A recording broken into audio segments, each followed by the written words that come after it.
Hi, this is ILMA Art Studios photograph for today. I miss summer, so I'm showing you this very cloudy and nice blue day in the summer.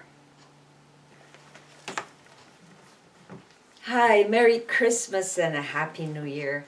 Today is Christmas Day, and I wish you all the best for a blessed Christmas, and I hope that you will be spending it with somebody. It doesn't have to be your family, it doesn't have to be anybody, but you know what? Jesus is always there for you.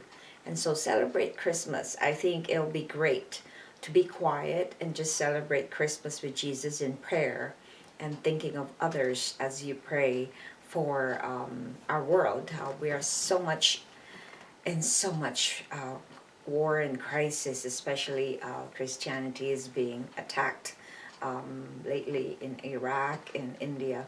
So we'd like to pray for all our brothers and sisters who are undergoing so much difficulty, and some of them lose some of their family members from all this violence and horrific acts of evil.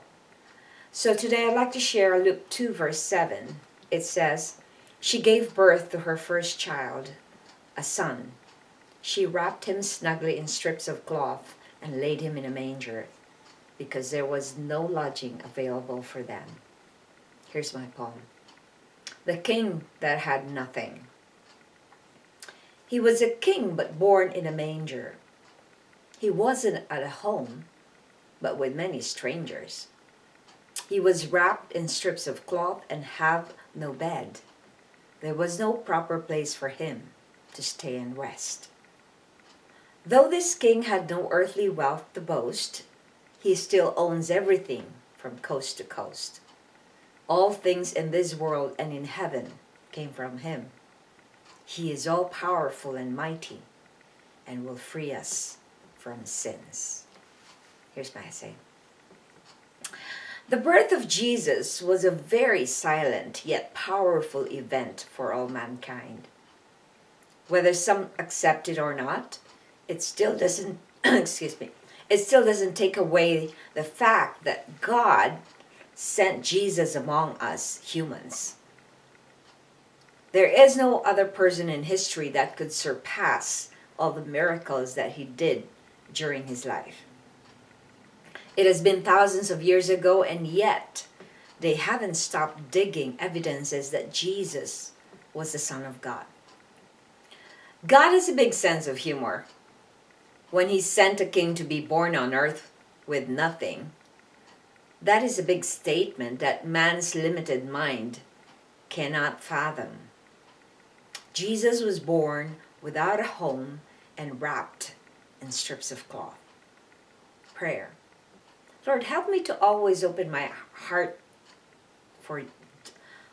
Lord, always help me to always open my heart's door for you to come in. Reflection. How have you closed your heart's door to Jesus lately? I think lately I have been so wrapped up and been busy preparing for Christmas. And so I try to catch myself every time I get into this hyperactivity of busyness, because I don't ever think, or I don't even remember when Jesus was always in a hurry during the time that he was here.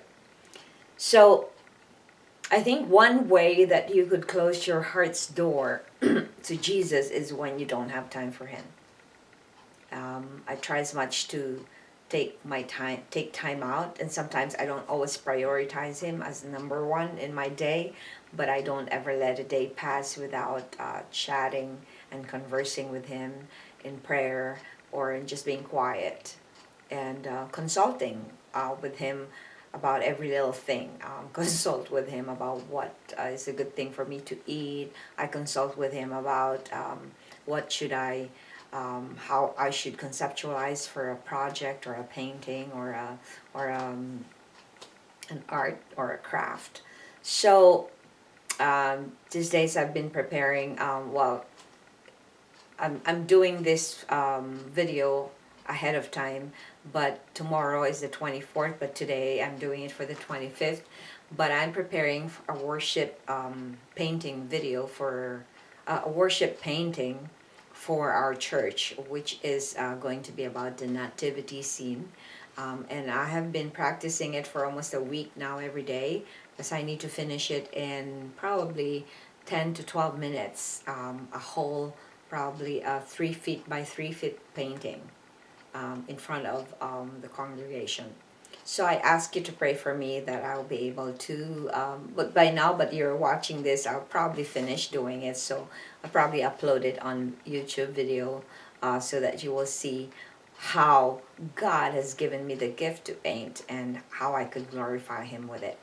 So going back to the question, have I closed my heart's door to Jesus lately? That's what I said. One, busyness. A second is when I get to be focused on my needs, focus on myself, focus on, and today I just cried when I got an email from one of my friends. It's a chain letter, it's a chain prayer request to pray for people in India who have they have actually burned 200 Christian churches in India. And then in Iraq, they have been beheading children and women. So there's so many things going on in our world, and sometimes I feel bad that I'm just so wrapped up in myself when there's so many people to pray for. So, but I also don't want to get caught in feeling guilty, because guilt is not from Jesus, not from God. It's from the enemy. So those are some of the things that have been closing my heart's door to Jesus lately. And sometimes when I overreact and I get emotional about something, because it's not all about me, it's about others too. So isn't that funny how God brought a king that had no material things at all, but he had everything. He has a big heart. He loves us so much, and He saved us from all our sins so that we will have a new life. Thanks for watching, and again, Merry Christmas, and I hope that you will have a quiet time with Jesus, with the baby Jesus.